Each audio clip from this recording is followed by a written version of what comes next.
realize it or not, the one single skill that will help you scale your business from where you are right now to your goals of $10, $50, $100,000 a month is actually not marketing, it's not sales, it's not even operations or fulfillment.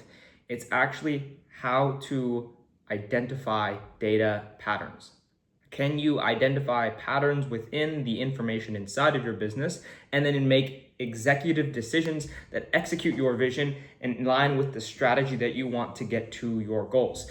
My name is Kai. I have scaled coaching businesses in almost every niche you can think of, from fitness to calisthenics to content coaching to B2B consulting. The list can go on. I've scaled coaches and operators from 0 to 10, 50, $100,000 a month. I don't want to show you the single one skill that has helped me, but the thing that I've noticed most in my coaches and my operators that are making the most money. And the example I want to show you, right, is going to be just the classic DM funnel, okay? Whether you're running something with a setter, whether you're running organic, whether you're running paid content, it doesn't really matter. If you have a social media following and you are trying to book calls and close calls using your social media, using your Instagram, Facebook, maybe long form YouTube accounts, this is the basic operations that you probably follow already, right? And that is content that builds trust and authority, right? That can continue for a while. This is a flywheel that, oftentimes takes roughly 7 hours, according to Google studies, that for someone to become, from zero to a buyer. And so that content builds trust. You get those people in your DMs, or you have some sort of conversation with them. If you're running, a long form funnel, you're probably just pushing them straight to a booking, right here. Without the conversation, then you kind of just pray that they show up. And then when they show up, you kick on those sales skills and you close those guys, right? And that generates your cash collected for the month. Now, how can we optimize this, right? The question is always, this is a very simple funnel, okay? In the grand scheme of business, it's a very simple funnel. How can we optimize this? And the basics are, how can I create more content that can increase, let me remove these really quick. How can I create better content that increases the number of trust and improves the number of people in my DMs? So we just try and increase this KPI, this metric, right? That means the more people in my DMs means more call bookings, means more show up rates, means more closes, right? Not necessarily, because if you look at the math on everything, if you increase this metric by a simple 10%, it progressively decreases in valuation as you go down the value stream. Okay, so just because you increase the amount of trust and the number of leads in your DMs by 10% does not mean you increase your closes by 10%. That is not what it means.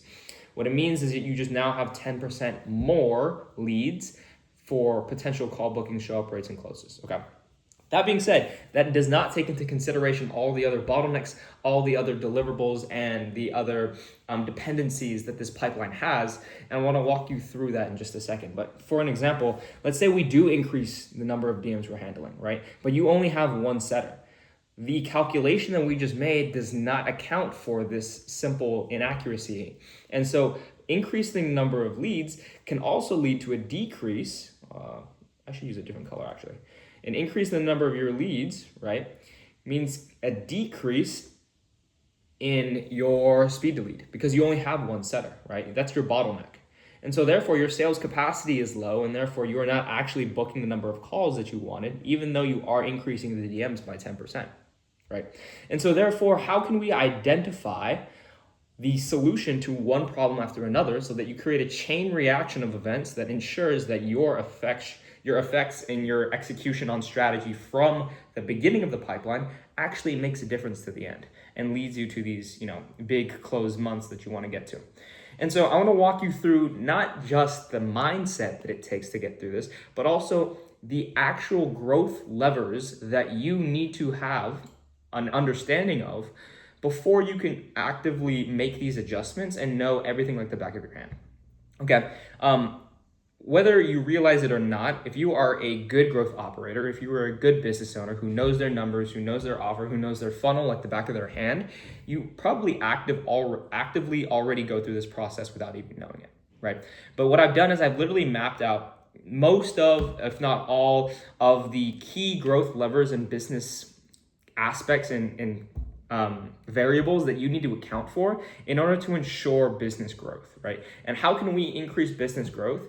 It is by increasing your leverage inside the business, and that is cash flow. Cash flow is the leverage for business growth. Cash flow buys you more time. Cash flow can buy you more resources, acquisitions, all of that sort of things. And so we want to increase the business by increasing our cash flow, okay? Now, there are multiple different aspects of what makes up cash flow. Cash flow can come from our cash collected, it can come from our closing percentage, and it can come from our revenue, right? These are just the three aspects. I'm not saying all of those are cash collected, but all of those are associated with cash collected, right? And so starting from the bottom, revenue is purely pushed on by our closes and our prices. I'm gonna get to closes later, so I just connected it to prices. Our closing percentage is probably where I'm gonna go most in depth, and I'll get that in a second. That's just how many calls you took versus the amount of calls you closed. Then it's cash collected, and that is associated with our average order value, right? How can we close the gap between how much the revenue is, right? This is our revenue, how much someone is supposed to pay versus how much they show up to the call and actually pay, right? And so the size of this gap is really critical in understanding two different metrics. Number one is understanding in this performance of your sales team, right? How much are they able to close on? And number two, what's the lead quality? Do the leads actually have the amount that we want them to have, or are they coming out at a lower amount and we can't close them? And so those are the two metrics, and these numbers tell a story. Now, understanding your AOV, like I said, helps us understand lead quality. How can we fix lead quality? Let's say they're at the floor, they're at a point that we don't like. How can we improve lead quality? That can come from three different things. Offer, messaging, and copywriting, right? Messaging, you can have creatives and angles that need to improve. Offer has your ICP and market to account for, and the economics behind all of that. Now, this is just a very simple example of what I'm going to get even deeper on in the rest of this video, and that is the thought process that it takes to reverse engineer a problem and its symptoms, or reverse engineer your goals, and understand the growth levers that need to be pulled and pushed to ensure that you are fixing the right problems at the right time, right? If I decided that I wanted to increase the revenue in my business, and I didn't want to do anything with the lead flow, why would I worry about lead quality? I wouldn't, right? I would just literally raise prices if I wanted to increase revenue in the business. If I wanted to increase closing percentage, why would I worry about the messaging in my content? Oh, that's not true. I'll get back to that in a second. But why would I worry about my cash collected? Okay. If I want to increase cash collected, I need to then increase closing percentage, right? And so these are just things that you need to think about, not just the order, but how things affect one another down the value stream. So moving on to closing percentage, there is a multiple different things that go into closing percentage, and that is your calls taken, and that is your calls closed, okay? Obviously, that's just a simple calculation.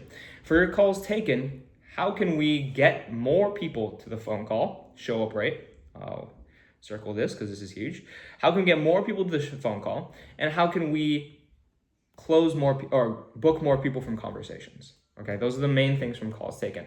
Our show up rate, obviously there's more to it. I kind of just let this hang right here, but show up rate is influenced by multiple different things, right? Are they invested? Are they committed? Are we setting pre-sales call nurture sequences?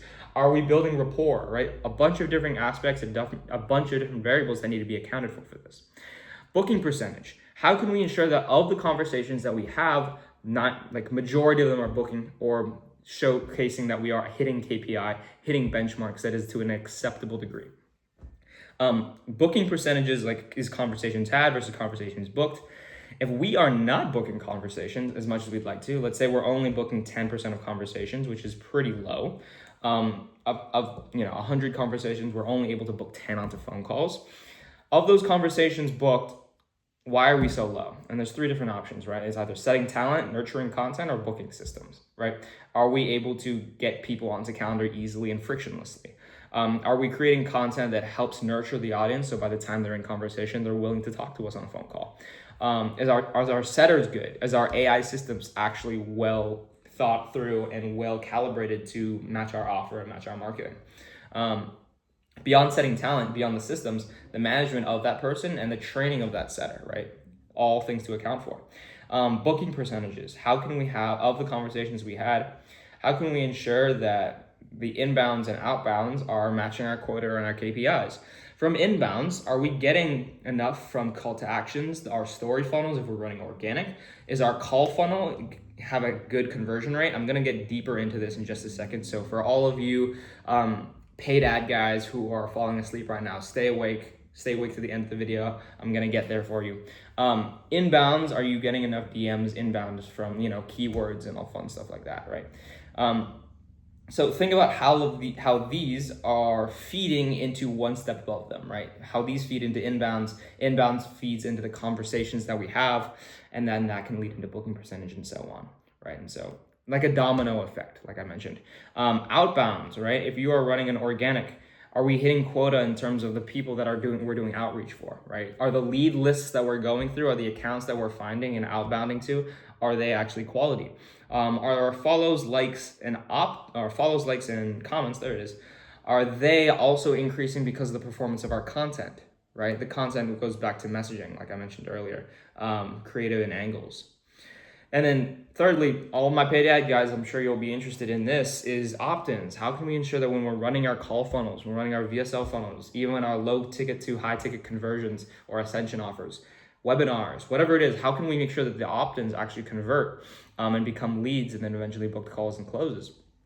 To make that happen, conversion percentage can be based on so many different factors. I know for a fact I'm missing so many different elements.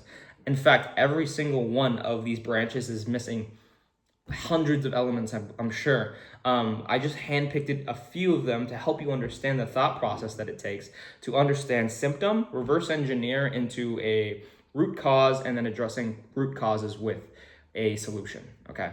And so for example, for my final example was conversion rate. Is the landing page structured correctly? Is it mobile responsive if we're mostly on Meta, right? Is our copywriting good? Is our VSL messaging correctly? Is it speaking to the right ICP? Is the congruency from our ad to the landing page structure to the VSL all very seamless and frictionless? Is our traffic actually high quality? And this has so many aspects into this. I could get into this in a completely different video, but is the quality of our traffic good? Okay, and that comes from the messaging from our creatives who we're speaking to, because of the Andromeda update, creatives are way more important than ever on the Meta Ads platform. But secondly, is our pixel conditioning good? Are we sending people, or are we sending events to the pixel? Are we training it on bringing quality people to us, or are they bringing us DQ leads? And so we want to ensure we're sending a quality traffic and we're cleansing all of the data so that we are not getting any no-shows, any people that are not willing to actually book a call and close. Okay, really all I wanted to demonstrate here is the branching logic and the decision tree that you need to have every single time you try to solve a business problem and try and push yourself toward business growth. You really just need to leverage the fact that to get to cash flow, you either need more booked calls or you need to have more closes. You have a volume or skill set issue, okay? These are the main issues that you need to think about when you're either training reps, whether it's trying to scale your business yourself. And at the end of the day, this is the mindset and the skill you need to develop as a business owner or as an operator to ensure that you're hitting those $10,000, $50,000, $100,000 months. I hope this was helpful in helping you understand not just the business model, but understanding how to scale the business model and ensure that you are getting to your goals. If you want to see more videos like this, just hit the subscribe button. I'm posting every single week on this YouTube channel. If you have a specific question, shoot me a DM. Otherwise, find some time to book a time with me and my team. We're more than happy to show you how to implement this one-on-one and how to actually scale your business using these exact strategies. Otherwise, looking forward to seeing you next time.